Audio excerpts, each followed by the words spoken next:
What's up? Welcome to Rock Gamer. I am back from my week and a half vacation. I'm still jet lagged. We got back from Europe last night, and a lot of Rock Band 4 information came out when I was gone. Probably chose the wrong time to go on vacation, but let's get caught up on what happened in the past week and a half. So on May 15th, we had the live stream from IGN, which showed the first gameplay footage for Rock Band 4. I really want to stress, guys, that what we saw was pre-alpha footage. A lot of people were not happy about what they saw because, the graphics were not that good. The game wasn't running. It didn't appear, at least the visuals weren't running at 60 frames a second. But you have to remember, pre-alpha basically means that all the features have not even been set in the game. They're still working on the features. I think we'll see a better build at E3, hopefully, and the game still has another 6 to 7 months of development. And they've also said that the new systems, the new platforms allow them to enhance the graphical capabilities like we haven't seen before. So don't let the first the gameplay reveal, make you formulate your entire opinion about the game.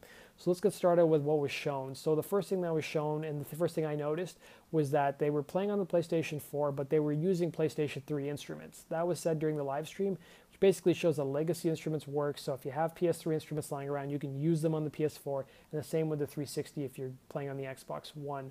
Really good news. The other thing that was shown was the show mode, which was I guess replaced the gigs mode that IGN referred to. So the show mode is a new name for the gigs mode, and the show mode allows you as a band to collectively choose what song you're going to play next through a voting system. So if you're playing a set of 2 songs and you're done playing those songs, you can then vote as a band as to which songs you want to play next. It's supposed to streamline the quick play experience. So normally you'd play your set list, go back to the menu, choose your songs, then start up all again.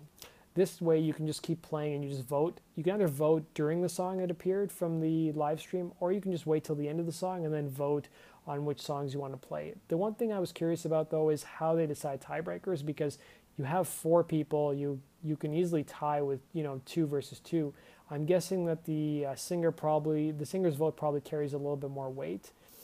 But that was shown. And the other cool thing about that feature is that the crowd can actually give you song requests. It wasn't clear whether those song requests will actually show up when you vote on songs, but we'll have to see as more details about the game come out. The other thing that we saw too was the vocal improv feature. So the vocal improv feature allows you to add your own personal touch to each song if you're a vocalist. So as long as you're singing in key, you can play around with the melody a bit, or at least with what appears to be the melody from what I saw. And it appears that the vocal improv feature is backwards compatible. It works with your old DLC songs, because during the live stream they replayed a couple old DLC songs like Aerosmith, Boston, Pat Benatar, and this feature was evident in that gameplay footage. The other thing I noticed is that it appears the vocal improv feature is prompted whenever you see like a vertical line of dots, and that's where you can do your vocal improv. And even from watching a live stream, that's where it appeared like the score meter showed vocal improv on the screen. But I know a lot of people were dissecting that on Reddit as well as the Rock Band forums. The other thing that I noticed too is that you can interact a lot more with the audience at the beginning of a song. So if you're a vocalist, you can actually talk to the audience and be like, hey guys, our next song is this, is so-and-so, you're really going to love it, or thank you for being such a great audience, so forth. And the guys from Harmonix said if you don't really talk to the audience, they tend to sort of, stop paying attention to you. They're not going to be as loud as they normally would be if you were talking to them. The other big feature we saw is the new drum fill mode. The drum fill mode has been completely overhauled. So normally when you play Rock Band 1 through 3, you'd get to the overdrive section and you can just freeform your fills. You can still do that if you want, or you can turn drum fills off. But with the new system, you'll get to overdrive and there'll be like a predetermined number of fills you'll have to play before activating overdrive. And it looks really fun and pretty difficult from what we saw.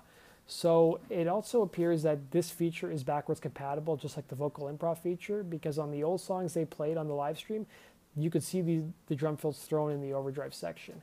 The other thing that they mentioned is that you don't have to play all the drum fills they throw at you in the overdrive, so you can skip a fill or two, and you can still activate overdrive as long as you hit the green crash at the end of the section. The one thing we unfortunately did not see during the live stream is the drummer count in. I don't remember seeing that during the entire time. The other thing that I noticed too during the live stream is that now you can change your song difficulty on the fly. So if you've played Rock Band 3, you'd know that you'd have to pause the game and then everybody would have to stop playing. You'd have to go find your difficulty and sort through it. From one of the songs I saw, whoever was playing guitar, I think it was on the Avenged Sevenfold song, the guy was able to just do it mid-song while everybody else was playing and just choose his difficulty on the fly. I'm not really sure how that affects scoring, but that is a nice feature to have. The other thing too that was announced is that the game will actually the crowds will, sing-alongs are basically back. So if you love that feature in Rock Band 1 and 2, that feature's coming back, and I'm super excited about that feature. The other thing they announced is that the music store will be accessible on day one, as well as they also said that not necessarily all your old DLC will transfer over on day one. You may have to wait a bit until all your legacy DLC transfers over, because it is a lot of stuff to port over. The other thing they also talked about is that there's no song limit this time around. If you played Rock Band 3, you know there was like a bug where you could only download, I think it was 3,200 songs, and you couldn't download any more than that. Well, that's not going to be a problem this time on Rock Band 4. The other thing they talked about was that they haven't really announced whether the Ion drum kit will be supported. That's something they're actively working on. And the last real big information that they talked about was Rock Band Network. It will not be returning because, you know, there was an infrastructure in place to support Rock Band Network on the Xbox 360. It's not around this time. And they even sort of hinted that your Rock Band Network purchases may not transfer over to Rock Band 4. That's just of what I got from the live stream. I was a little bit maybe disappointed by what I saw on the live stream. There was so much hype with Harmonix talking up Rock Band 4, and you know, I'm still going to buy the game. I was just expecting maybe a little bit more, but they did say there's a ton of new features that they still haven't announced, and IGN is still going to have more coverage on the story mode as well as the new instruments later on this month. I'd like to know, what are your guys' thoughts? Were you guys disappointed with the live stream, or was it about what you expected? And if you guys want to stay up to date on all things Rock Band and Guitar Hero Live, click the subscribe button. Take care.